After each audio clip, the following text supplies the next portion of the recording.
going to talk about one of their more popular and famous theorems, namely the Pythagorean theorems. Pythagorean theorem. There's only one.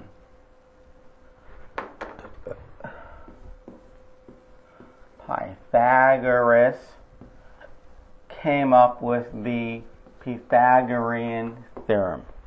Now, a lot of students always just say, oh yeah, I know the Pythagorean theorem, a squared plus b squared equals c squared. I do not think that's a good thing to walk around knowing. Because if you have a right triangle and you have a, b, and c, it is not the case that a squared plus b squared equals c squared. It is not the case. Why? Because the hypotenuse is the longest side. So, b squared is already bigger than c squared. If you square bigger numbers, they get bigger. We'll assume the sides are all bigger than 1. If you square numbers bigger than 1, they get bigger. And well, if you add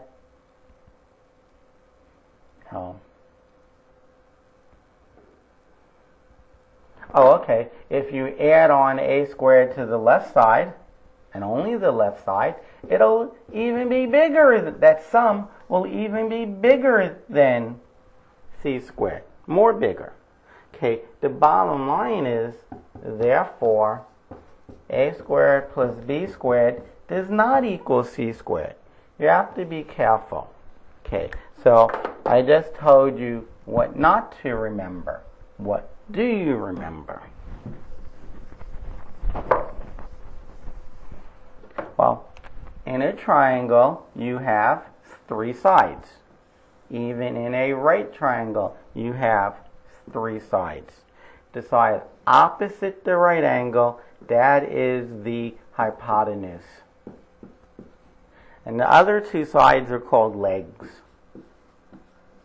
Leg 1, leg 2. And what you can remember is the sum of the square of the legs equals the hypotenuse squared. That is, if you square each leg,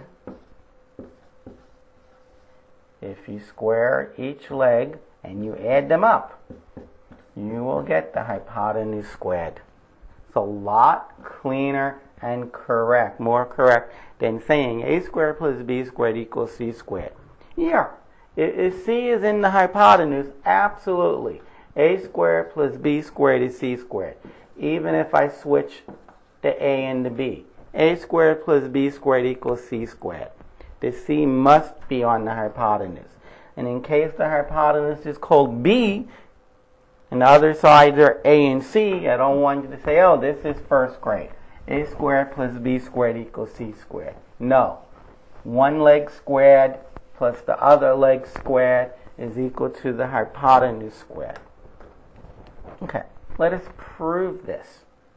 Let us prove the Pythagorean theorem. Here is a right angle at the top. We'll call this A and B and the whole bottom C. So actually, I want to prove that a squared plus b squared equals c squared. And basically, what you do on most of these geometric proofs, law of cosines, law of sines, Pythagorean theorem, is you draw an altitude. So now you have 3 triangles. And the altitude hits the base by definition, and altitude hits the other side at a right angle. So you have 3 triangles. Triangle 1 to the left, triangle 2 to the right of this line, and of course, the original triangle, the big one. So we have 3 triangles. And we just cut C. This length used to be C. We cut it into 2 pieces. We'll call this piece X. And well, what do you add to X to get C? Well, you better take away X and you better add C. It's C minus X. Everything, all of C goes here. less what we used on the other side. So that is c minus x. And we will call h, we'll call the altitude h for height.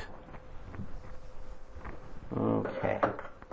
And we will label this triangle A, vertex B, and vertex C. Now, I haven't done this in a while and I don't know the exact ratios to look at, but the sine of h, the sine of angle B is opposite B divided by the hypotenuse. Well, opposite B is h. And the hypotenuse of this triangle is A. It's the side opposite the right angle. Angle B is in triangle number 1. In the right triangle number 1.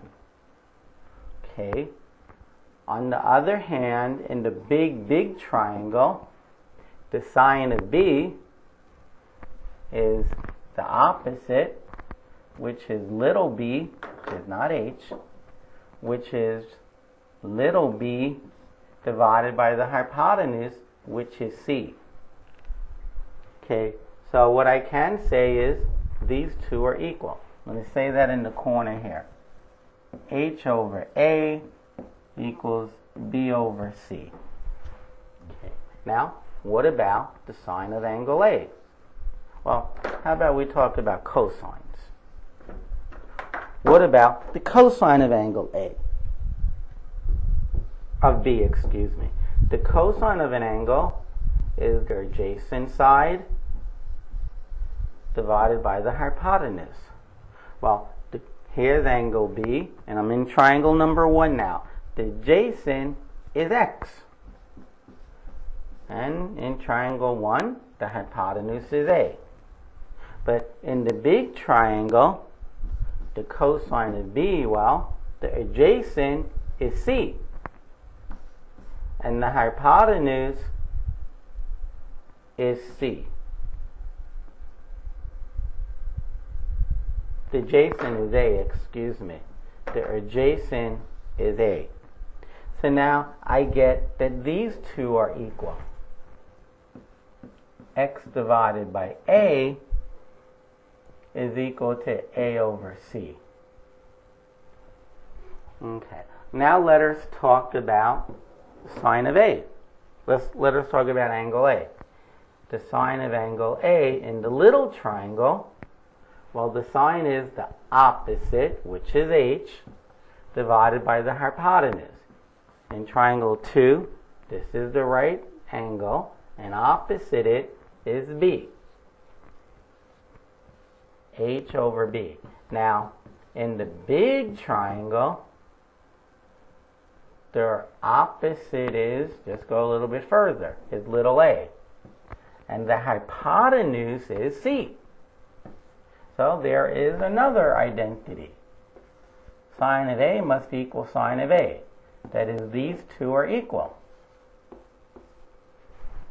Okay, now let us look at cosine of angle A. Let us look at the cosine of angle A. Somehow I erased A. The cosine of A. Little triangle, big triangle. In the little triangle, the cosine of A is adjacent over hypotenuse. The adjacent is C minus X. And the hypotenuse is B. In the big triangle, the adjacent is B. This is the adjacent. In this big right triangle, here's angle B, the adjacent is next to. Either it's this one or it's that one. Well, it's not this one because that's opposite the right angle. That's the hypotenuse. The one opposite, well, that's the opposite. That's the adjacent. The adjacent is B. Divided by the hypotenuse is C. So we have those two being equal. c minus x over b, and b over c. Oh, equals b over c. And with these four equations in the top right-hand corner, probably just two of them, we can prove this Pythagorean theorem. And I want to keep the equations so I can cross off the ones I didn't need. Let's number them. 1, 2, 3 came from those two, and equation 4 came from those two. 1, 2, 3, and 4. Well, I look at these equations and I want to get a squared and b squared. Well, I notice in number 2, if I cross multiply, I get a squared is equal to cx. And in equation number 4, if I cross multiply, I get that b squared is c times c minus x. So basically, those are the only two I needed. For the simple reason is the second one is c squared minus cx. Equation number 4 is really that once I distribute the c. And here it comes. Here it comes. When I add the left sides, I get a squared plus b squared. And when I add the right side, c squared plus, cx plus negative cx, that adds up to 0. So I have to add c squared, and there it is. So it turned out that I only needed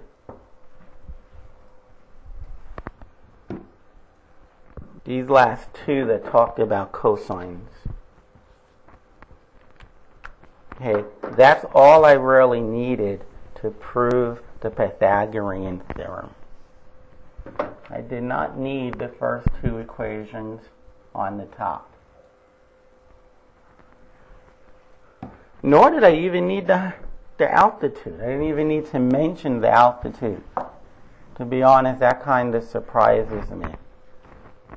Okay, so with those two identities, with these two equations, identity meaning I set them equal, and these two equations, I set those equal. When I set those two equations equal, which is what I have up here, boom, Pythagoras' theorem comes to life. Okay.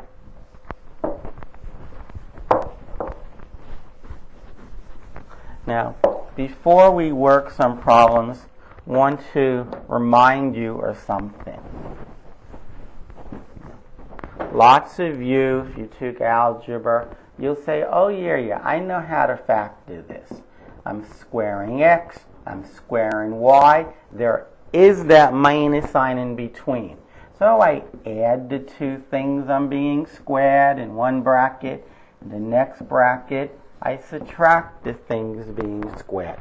Very good. Glad you know that. Well, if somebody asks you what 9 squared minus 3 squared is, again, this is not a calculator problem. 9 is being squared, 3 is being squared, minus in the middle. You add the 9 into 3, you subtract the 9 into 3, 12 times 6, you should know, 72. Yeah. 8 squared minus 2 squared. It's even easier, because 8 plus 2 is 10. You add them, you subtract them. 10 times 6. 10 times 6, 60.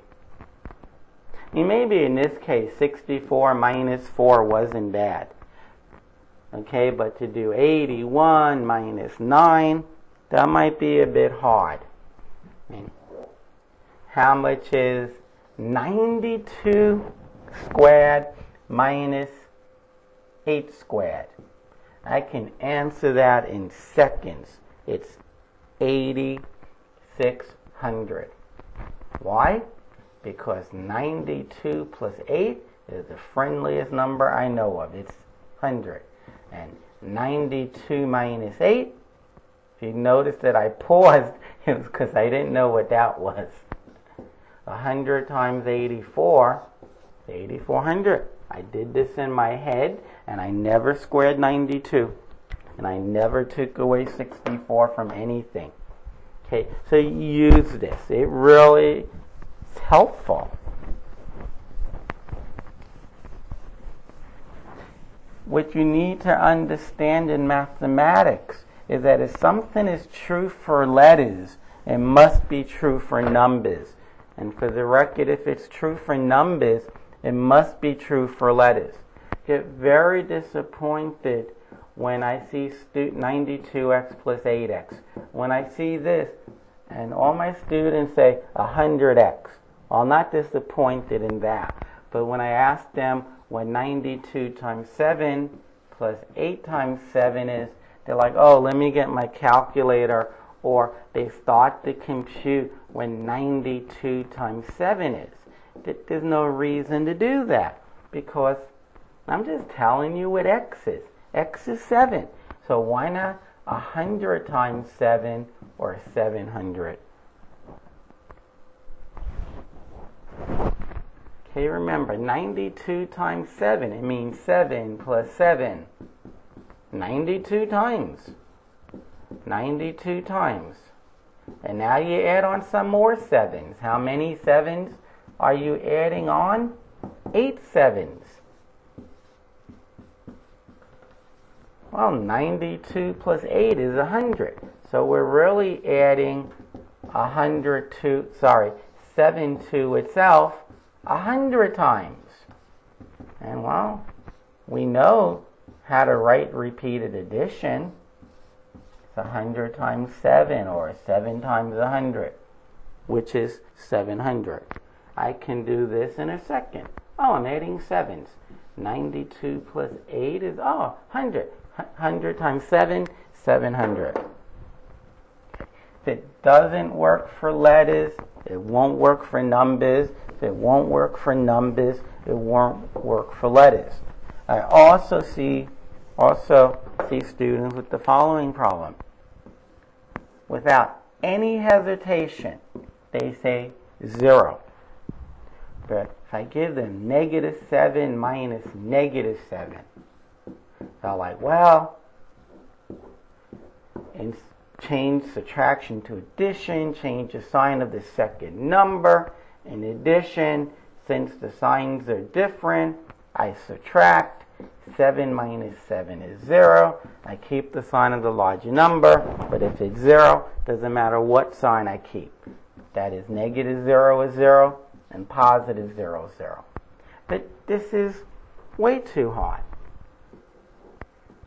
X is just known now. It's -7. Nobody ever, in my whole entire life, I never heard anyone say x minus x equals 0, but only if x is positive. You are subtracting the same two numbers.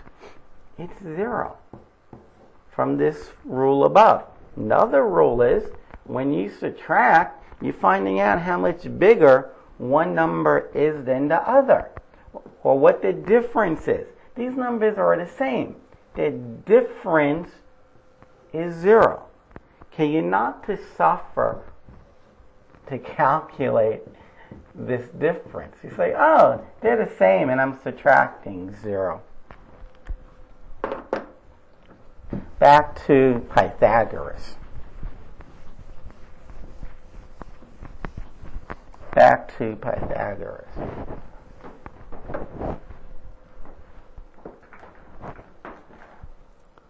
All right. So you're going to see a few surprising results here. Now, one thing I think you should know is 3, 4, 5 right triangle. 3 squared is 9, 4 squared is 16, and 9 plus 16 is 25, which is what 5 squared is. So you have a 3, 4, 5 right triangle. Now, if you multiplied both sides by any number you like r. R is just some number. Well, when you square 3r and you add on 4r, I claim that is the same as adding on 5r squared. Well, 3r squared, 3 squared times r squared, plus 4 squared times r squared is equal to 5 squared times r squared. If you factor out the r squared, you get 9 plus 16 times r squared is equal to r squared times 25. Well, yeah, that's 25. And yeah, when you multiply it by r squared, it works. It will always work. If you come to know that a squared plus b squared is equal to c squared for any a, b, and c's, if instead of a, you put r times a, instead of b, r times b, instead of c, you multiply it by r, well, you're going to have the same kind of results. You could factor out the r squared from both sides, and you'll be left with, on the left side, a squared plus b squared, and the right side, r squared by c squared. If you divide both sides by r squared, yeah, it is equal. We didn't know if this was equal. We didn't know if that was equal. But here, a squared plus b squared is c squared. Okay, so you can multiply all numbers, all sides, by any one number you want. Just don't multiply by negative numbers. Another special one is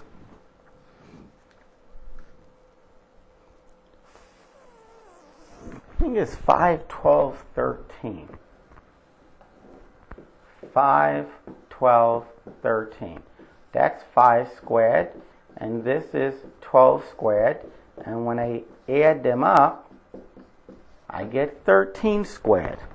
I would remember that. 5, 12, 13. So you have 3, 4, 5. You have 5, 12, 13. Remember, the larger number must be the hypotenuse. You can't say, oh, man, this guy really saved me. If this is 5 and this is 12, that's 13. No. Okay, the longest side must be the hypotenuse. So this is not true. 12 squared is less than 13 squared. And if you add on 5 squared, this will even be less. So no, it's not true. It's not equal. The hypotenuse squared, 12 squared, does not equal the sum of the squares of the other legs. Okay, so 3, 4, 5, 5, 12, 13. And any multiple of that. When it comes to 5, 12, 13, I can multiply all sides by 6. 30, 72, and I guess 78. 30 squared plus 72 squared is 78 squared. Should you remember that? Of course not. But definitely know the 2 in front of us. So, if you're given a right triangle where one side is 6 and the one leg is 6 and the other leg is 8, what does x equal? Now, you have two choices. You could say, you know what? 3, 4, 5. If I multiply this by 2, I get 6. If If I multiply this by 2, I get 8. Oh, yeah, look, it's those two. Oh, so I'll multiply this by 2, and I'm done. Or you can say that x squared is equal to 6 squared plus 8 squared, which is 36 plus 64, which is 100. So x squared is 100. That means x, just mathematically, if x squared is 100, x is equal to plus or minus 10. But since x represents the length of our triangle, it's ridiculous to say the length is negative, so x is 10. So that was 2 ways of doing that problem. It's a lot easier knowing that it was a multiple of this 3, 4, 5 triangle.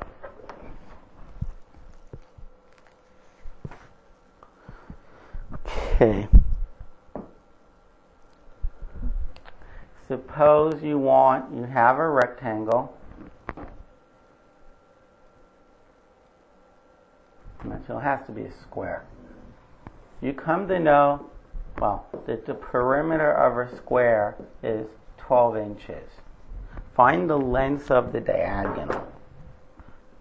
And in a square, both diagonals are the same length. Find that length. Well, let's look at this triangle down here. This triangle down here.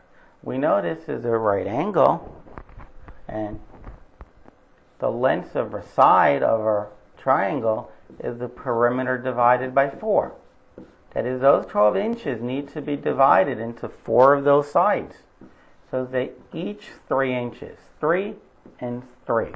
Well, what is their diagonal? What is D for diagonal? Well, some people know a 1, 1, square root of 2. Especially if you took a lot of trigonometry. Or if you studied any trigonometry. 1, 1, square root is 3. Well, if you multiply each side by 3, you will get that the diagonal is 3 times square root of 2. But if you don't know that, don't worry. D squared is equal to 3 squared plus 3 squared, which is 2 times, which is 9 plus 9. And since I know the square root of 9, I'm going to say it's 2 times 9, or 9 times 2. So D squared is 9 times 2. So D is the square root of 9 times 2. But you can take the square root separately. So you get 3 square root of 2. Something that I had by simply putting a 3 in front of the square root of 2. Okay, that is the diagonal of our square if the perimeter is 12.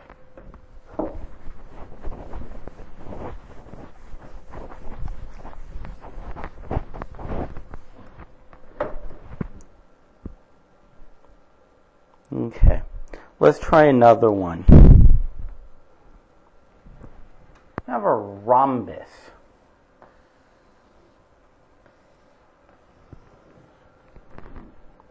And on this rhombus, you're told that you have those angles being right angles. This is 7, this is 8, this is 13. How long is that side? Well, we talked about earlier in an earlier section, if you have a right angle here, and at this bottom line, if you were to draw a if you draw a perpendicular, of course it's right.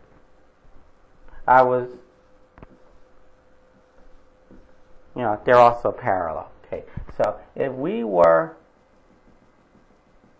to do this, well, what that tells me, well, so now this is a right angle. For a four-sided figure, four-sided polygon with 3 right angles, you better believe the fourth one's right. That is, this is a rectangle. This length right here is 7. But I know that the whole thing is 13. That means the rest is 6. And if this is 8 up and down, since it is a rectangle, this is also 8 up and down. So now ignore the right half. Ignore the complete right half for this. That is, just look at this triangle on the left. Let's just look at this 6, 8, unknown right triangle on the left. Now, I have no idea why it erased instead of writing. Sorry about that.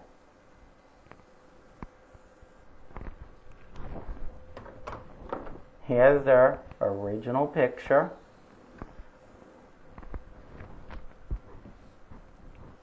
There's the original picture. This is now a right angle. That's a right angle. And if we just look at the left half, we get this triangle. And we talked about why this is 8 and this is 6. Maybe that didn't even come out in the video initially. Sorry. 6 and 8. Again, if the whole thing is 13 and this piece here is 6, well then the rest is, if this here is 7, excuse me, then the rest is 6. And this length and the side opposite it, they're also the same. Well, we just did this problem. 6 and 8, right angle. This is 3 times 2. This is 4 times 2. The hypotenuse must be 5 times 2, or 10.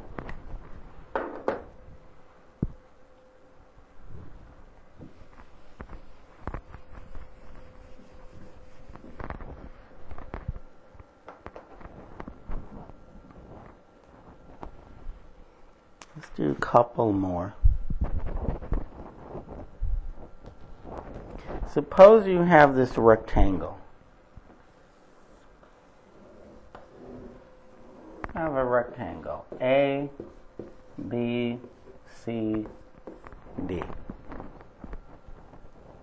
And in this rectangle, you put a triangle.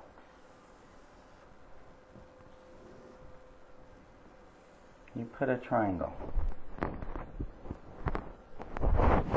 And you are told some information about this. For simplicity, let's call this E and F.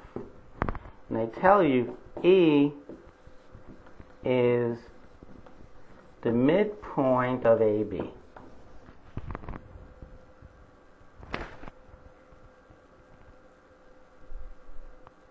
And CB is 16. The length of CB is 16. And CF is 7. CF is 7. And AB is 24.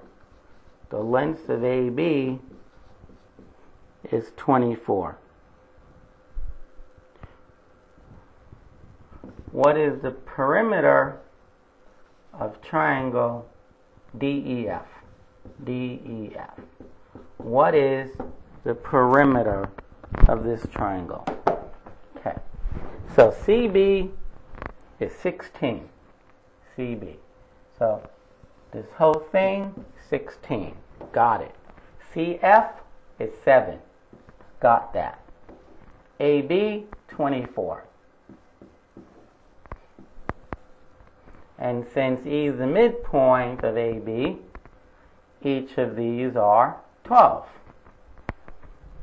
Okay. And of course, we have right angles. In fact, we have this triangle here, ADE. We have a second right triangle here, EBF. We have a third right triangle up here, DCF, and we have the triangle of interest, DEF, in the middle. Okay.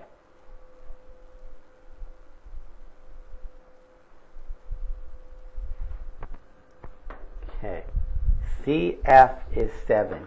I put that in the wrong place. That's EF. This distance is 7. Since the whole distance is 16, that means that part is 9. Okay. Well, let's go to triangle number 1. Okay, I'm going to look at the far right. Since CB is 16, so is AD 16. And if I draw it down here, triangle number 1 is 12, 16, and hypotenuse we don't know. Well, 12 is 3 times 4. 3. 16 is 4 times that same number. So the hypotenuse must be 5 times this special number. 3, 4, 5, right triangle. This hypotenuse is 20. Now, just for the record, I want to know that length, which happens to be the hypotenuse of triangle 1. I want this length, which happens to be the hypotenuse of triangle 2. And I want this length, which happens to be the hypotenuse of triangle 3. Why do I want to know those lengths?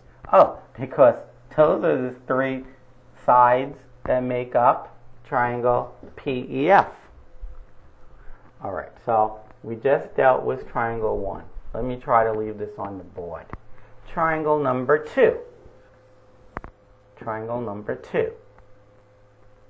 12 and 9. Well, 9 is 3 times that special number. 12 is 4 times that same special number. Well, then this must be 5 times that special number, which is 15. Okay, now let's find out that third side, DF, this side right here. Well, that comes from triangle number 3. We know the whole top is 24, and this is 7. Well, there's another special right triangle. 7 squared plus 24 squared. Well, that's 7 squared plus 24 squared is 576. And when you add up these numbers, you get 625, which happens to be 25 squared. So another special right triangle is 7, 24, 25. There's only 3 of them. 3, 4, 5.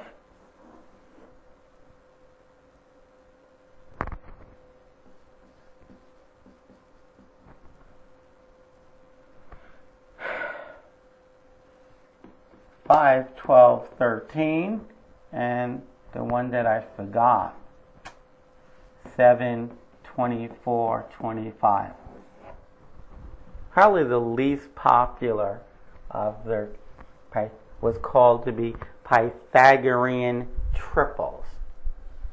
3, 4, 5,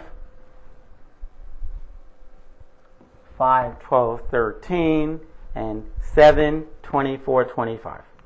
Okay, so now we are done because the length of the perimeter of a triangle is the sum of the 3 sides. Something I have. I know the 3 sides. They are, let me label the last one. They are 15, 20, and 25. Which is what? 60. 60 inches, 60 units. Okay, that takes care of that problem. Another problem, which is really a beautiful problem. At the end of this video, towards the end, we're going to do what's called construction problems. You can construct right angles. With the straight, all you have is a straight edge, no markings, and you have your friendly neighborhood compass. Okay, you can draw a straight line, and you can mark off a unit 1. Okay? If your name happens to be Josephine, you call the unit 1 Josephine. It's 1 unit, whatever. Now, through this point, now you could extend this line. Through this point, you can draw a perpendicular line. And you can mark off 1 unit. Okay, so with the compass and a straight edge, you can draw 2 perpendicular lines. In fact, probably better off is here's a line, and through this point, you can draw a perpendicular line. Now, put your compass needle there, open it up to 1 unit. There it is. If you were, so this is 1 unit and that's 1 unit. If you would connect these dots, so now like on this straight edge, you could mark off 1 unit, call that 1. But you know what? That unit, since this is a right angle, that's square root of 2. You can put your compass needle right here, open it up to there, and now you actually know how long the square root of 2 is. You can construct the square root of 2. And what I'm going to proceed to do is amazing. I'm going to proceed to 2 is the square root of 4. I'm going to proceed to show you how you can construct the square root of 2, the square root of 3, the square root of 4, the square root of 5, the square root of 6, etc. You can construct all of those numbers. It's really eloquent that you can do this. So basically, that's going to be a point of interest. I go down 1 and I go across 1. Like I said, you at a right angle. You can construct 2 right angles, or you can construct a right angle. And you can mark them off once. So that length is the square root of 2. And then at a right angle here, you go 1 again. Now how long will this be? So I'm concentrating on this triangle here. The square root of 2 squared plus 1 squared is going to equal to that hypotenuse squared. Square root of 2 squared is 2, plus 1 squared is 1. We have 3 is the hypotenuse squared. That is, the hypotenuse is the square root of 3. So basically, through this line, at this point, I can draw a perpendicular line. And I can make sure I only put it 1 unit. If I put it more than 1, what do? I erase it. This length is the square root of 3. I can construct the square root of 3. Through this point, perpendicular to this line, I go up 1. Okay, so I have square root of 3, and I have 1. How long is h? Well, h squared is square root of 3 squared plus 1 squared. But when you square the square root of 3, you get 3. And when you square 1, you get 1. So you have 3 plus 1 is 4.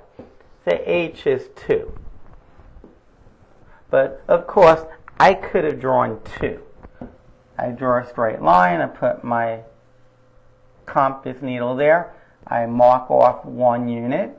Put my compass needle there. I mark off another 1 unit. And then I call that whole length 2. Right. But we couldn't skip 2. We couldn't skip the square root of 4. Because now we can draw a square root of 5. Through this line right here, I draw a perpendicular line of length 1. Oops, what is going on when I do this?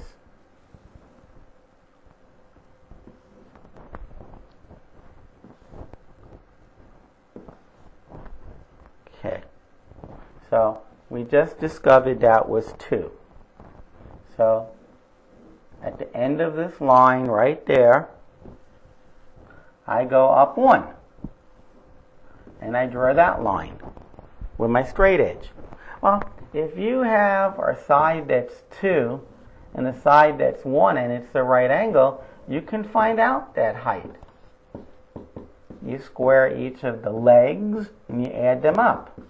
4 plus 1 is 5. Well, if h squared is 5, then h is the square root of 5. Square root of 2, the square root of 3, the square root of 4, which is 2, the square root of 5.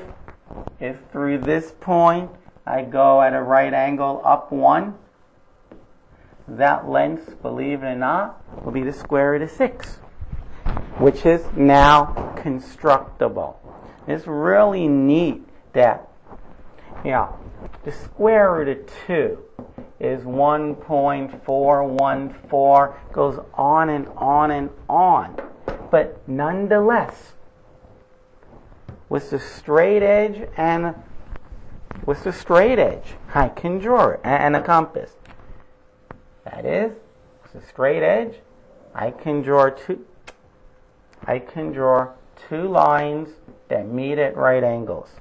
And with my compass, I put my needle here. I mark off 1 unit and 1 unit. Maybe I put it against a ruler and I mark off 1 inch. Or if you don't want to, you can call that unit whatever you want. And one day somebody woke up and said, you know what, this length is a centimeter. Okay. But nonetheless, when you connect those 2 dots, you just did something amazing.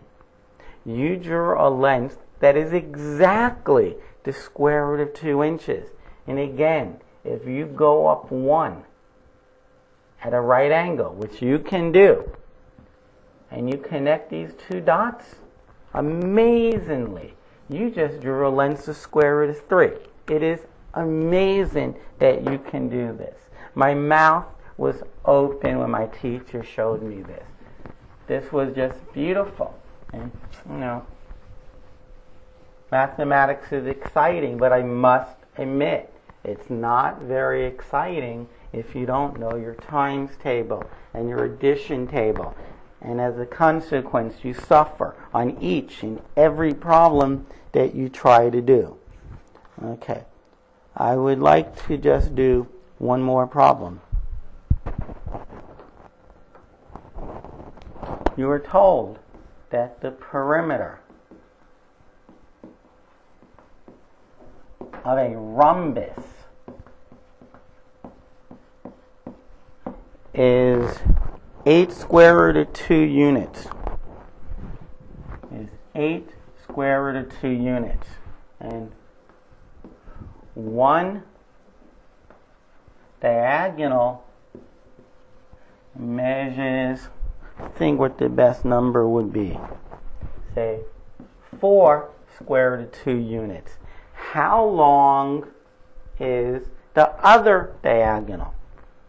So basically,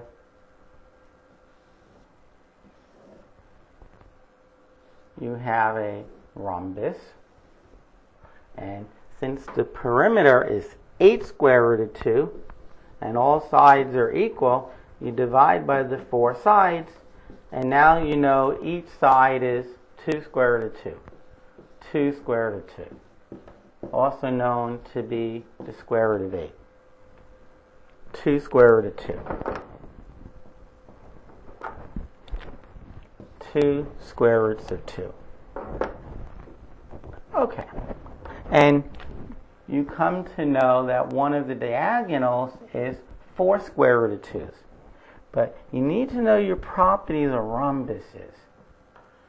The rhombus, first thing is, the diagonals meet at right angles and they bisect one another.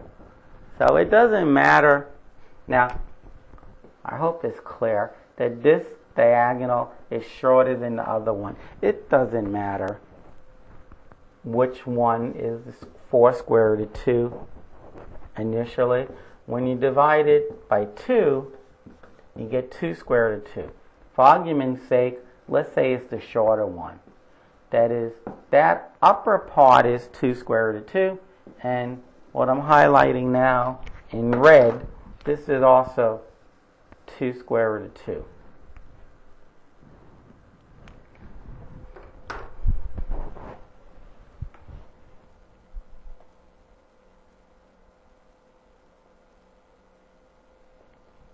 Yeah, that just can't be. Why can this not be? Because if you look at this triangle, this right triangle, one leg, these legs are supposed to be smaller than the diagonal. Excuse me, smaller than the hypotenuse. So we can clean that up by saying that the perimeter is 8 square root of 5, and when you divide it by 4, you get 2 square root of 5s.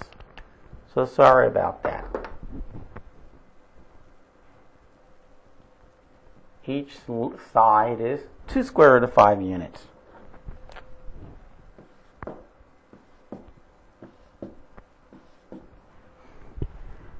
Okay.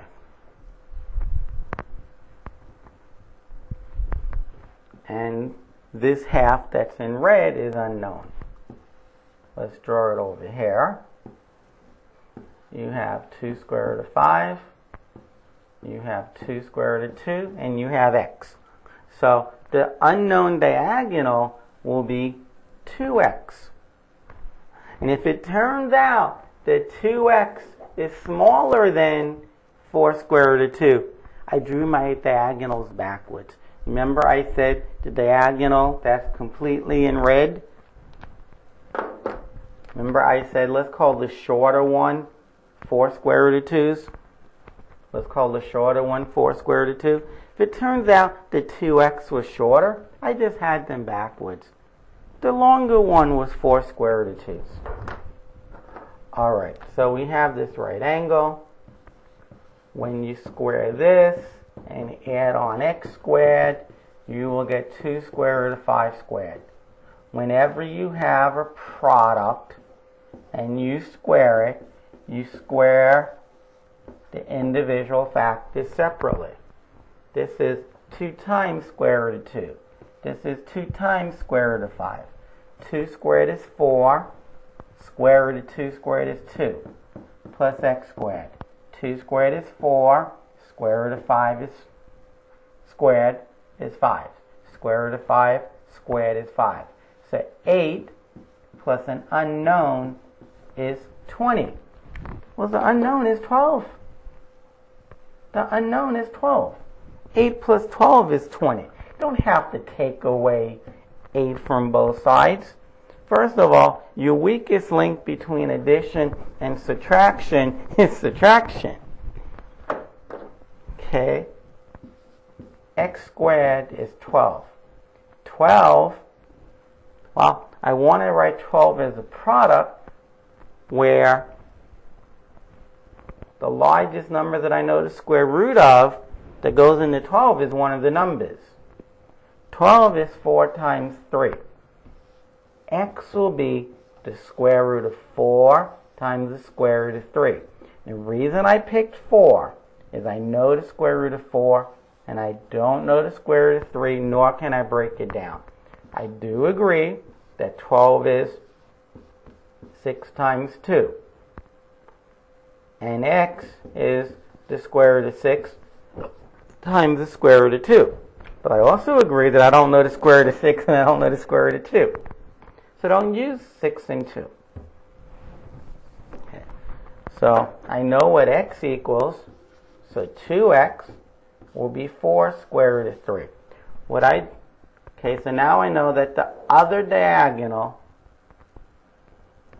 is 4 square root of 3's. Now, just for completeness, which is bigger? 4 square root of 2 or 4 square root of 3. Well, which is bigger? Well, Well, square root of 3 is bigger than square root of 2. And if you multiply both sides by 4, 4 square root of 3 will be bigger. So it turns out that I happen to look out, and what's in bold black is 4 square root of 3, and what's in red is the shorter diagonal, which is 2 square root of 2's. Okay, that completes the section on the Pythagorean theorem.